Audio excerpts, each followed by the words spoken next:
So a very good friend of mine actually gave me this recipe, Karen Opalka. Thanks, Karen.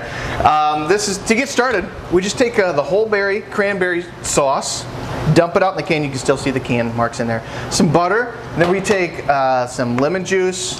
I eyeball everything. You can actually look at the recipe online and check it out if you want.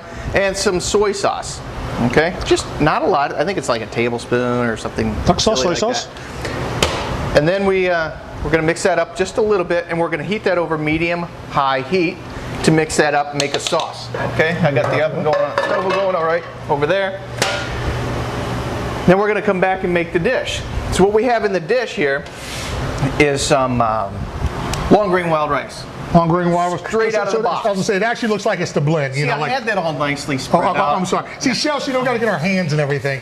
You're killing me. That's actually how chefs know. We were either pyromaniacs or just like making mud pies. Whatever it was. We got to get our hands dirty, all right? So then we just lay that on the ground, or on the base of there, and then throw the chicken. I've got cut it up into serving size, okay? And just kind of throw that on top. No browning or anything. Wow. No, nothing. So basically what you're making is a simple version of one of my favorite dishes, which is called arroz con pollo. Exactly. I think we made that before, right? Sure did. Of course, you know, even though it means rice with chicken, you're doing chicken with rice. Exactly, and cranberries. So this is called suburban arroz con pollo. Exactly. That we do it out in the burbs. You don't have to get all crazy. And I've got, I think, about 2 to 3 pounds of chicken in here. Let's get nuts. It's going to serve your family very easily.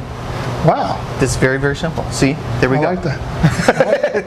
And then, after we wipe our hands down a little bit, I'm going to take the herb mix that came in the box of rice. We're going to take that, sprinkle it over top. You know, whatever company says, you know, sells this product needs to have you do this as a recipe.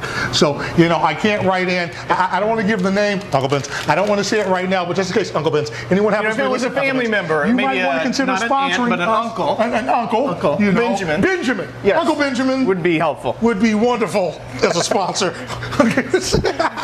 So there we go. Now, are you about to use water in this, or what are you going to put in this to cook? No water at all. There's no water? No, there's no water. There's lots of juice in here. Get the poop out of here.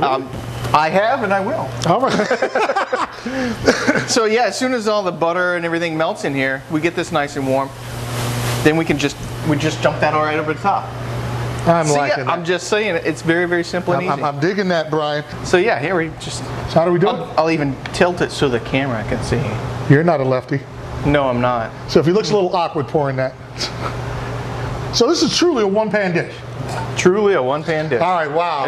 Okay, I can tell you right now, for the holidays, you know, whatever chefs or gourmands or culinarians that are watching this, we're going to try and attempt mine. Everyone else, trust me, is definitely going to do this one. It's so easy. Once you see how many steps are involved in mine, you'll be like, I don't know. Well, I got one more step if you just told me. Yes, sir. Yes, chef. Yes, chef. Yes, chef. Yes, chef. So we're going to put this in the oven. I've already got one baking.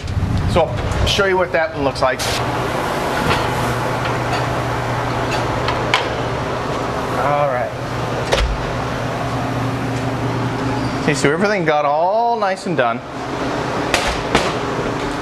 And we had it finished up. You can see where the almonds are getting nice and toasty there. Ooh. It's going to be great.